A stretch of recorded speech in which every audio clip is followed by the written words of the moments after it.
Welcome back to the deep dive. So today we are taking a really close look at a stack of sources all about, well, the single biggest challenge for Right. anyone trying to build an audience right now. hmm And that's how to turn people who are just passively watching into, fiercely loyal fans. We're trying to figure out how to stop talking at people and really start talking with them. That's it exactly. And the core idea running through all of this material is it's actually pretty powerful because it just pushes back on that whole social media perfection thing. Right. People don't follow these flawless like content machines. They follow humans. Humans they can actually see themselves in. And what we've got is 9 dead simple tips for sharing personal stories to uh, build that real trust. And strategic is the key word there, isn't it? This is not about, just oversharing every little detail of your life. No. It's about being smart with your vulnerability, turning one little story or even just a photo from your past into something that makes people go, oh, wow, I get them. You're using your own experience to create that aha moment for them.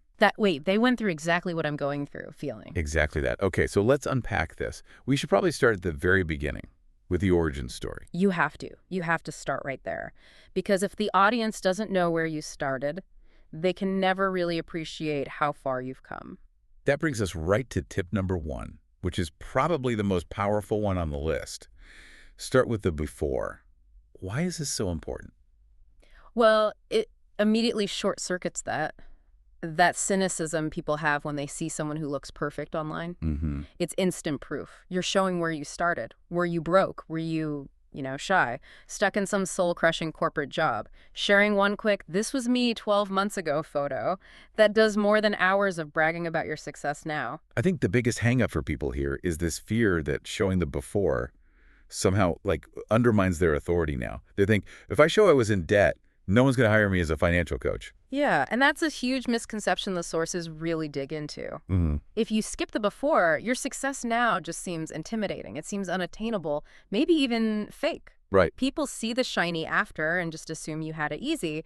But when you show the before, you totally change the dynamic. You go from being some guru on a pedestal to a relatable peer who's just a few steps ahead on the same path. It grounds your expertise. It makes it real. Yeah. Okay, so once we've established that starting point, how do we stop ourselves from, turning our feed into a daily therapy session? That's where tip number 2 comes in. It's all about boundaries. The 80-20 rule.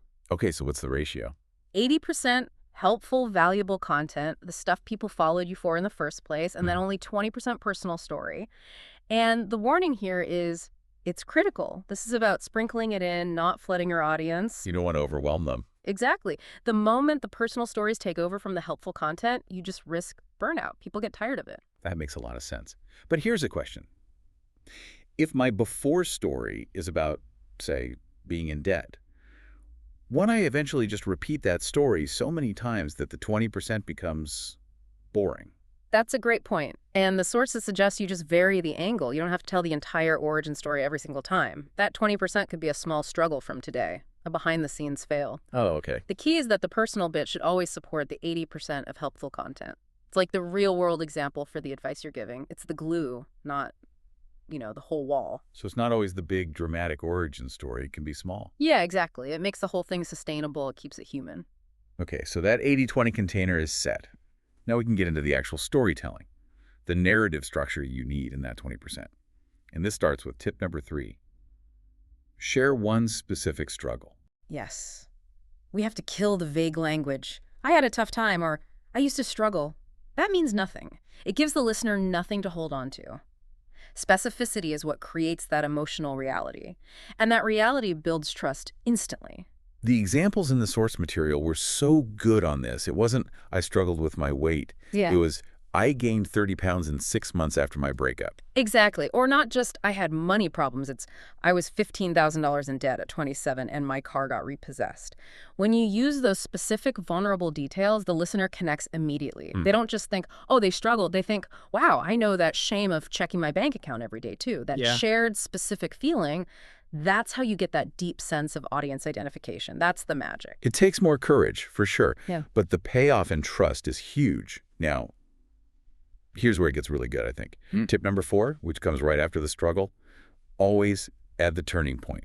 You can't just leave them in the dark place. This is the piece that so many people miss. After you detail that low point, you have to. You just have to identify the small, tiny decision that started to change things. Why is that so important, that tiny decision? Because it makes your success accessible to them.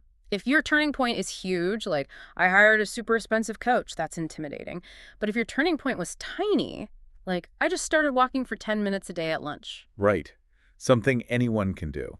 Yes, it gives them hope. It shows them that transformation starts with a micro decision they can make today. It demystifies the whole process. It makes the journey feel replicable. That first small step is like a hand reaching out to them. Absolutely. It closes the gap between where they are and where they want to be. And then, to close that loop, we have tip number 5. End with a win, even if it's a small one. You have to complete the arc. It provides the proof. So if your story was about debt, you have to end with a win, like, now I teach other people the budget system I learned that first day. The win is the proof that the tiny turning point actually worked. So if we put those 3 together, the specific struggle, the small turning point, and the win, that's basically your 3-act structure for any piece of content. That's the engine. It takes the viewer from just watching your life to actively relating to your experience. Okay, so moving on. How do we keep this connection going day to day when we're not telling the whole big story? Tip 6 is all about the language we use. Use "you're not alone" language. Yeah, this is about framing. It's using phrases that signal to your audience that you see them, that their feelings are shared. It builds trust on, like, a subconscious level. So instead of just talking about yourself, You turn it into a shared experience. Instead of saying, I found time management really hard, you say, if you've ever felt like you were drowning in your to-do list, raise your hand. oh, that's a great shift. Or do you also get that pit in your stomach every time you send a draft to a client? It goes from being a monologue about you to a shared moment with them. You're using your experience to open a door for them. That's powerful. And that feeling of inclusion builds loyalty so fast. Okay, tip 7 is more of a practical, organizational thing. Create permanent story highlights or a pinned My Journey reel. This is so important for scaling your efforts. You need one permanent place, a 60-second video, a pinned post that tells your full story. New followers are your most engaged audience. They will binge that content immediately to figure out if they like you. So they get the full context of your humanity in 60 seconds instead of having to piece it together over months. Exactly. It's like an instant credibility shield. They get the journey, so they care more about the destination. Now, to keep that authenticity going, we have tip number 8, which feels a little counterintuitive. Share behind-the-scenes failures weekly. Perfection is so boring and it's fake. Authenticity is captivating. And this doesn't have to be, a big production. Quick stories about recent failures work best. You're just showing that the process is messy. Okay, but where's the line? How do you share a failure without making yourself look, incompetent? You focus on process failures, not competence failures. So a good example is this new software I tried completely flopped, but here's what I learned. A bad example is I totally messed up a client's project because I don't know what I'm doing. Got it. You can share rejections too. I got rejected by 20 brands this month. It just shows the journey is ongoing and imperfect, just like theirs is. It confirms that even successful people face setbacks. That maintains the relatability. It makes the wins feel more earned. And finally, tip number 9, which really brings it all together. It's about moving from monologue to dialogue. Let followers fill in the blanks. Yes. You have to be proactive here. Ask them questions in your captions. What's your biggest struggle with X right now? And the real work happens in the replies. Precisely.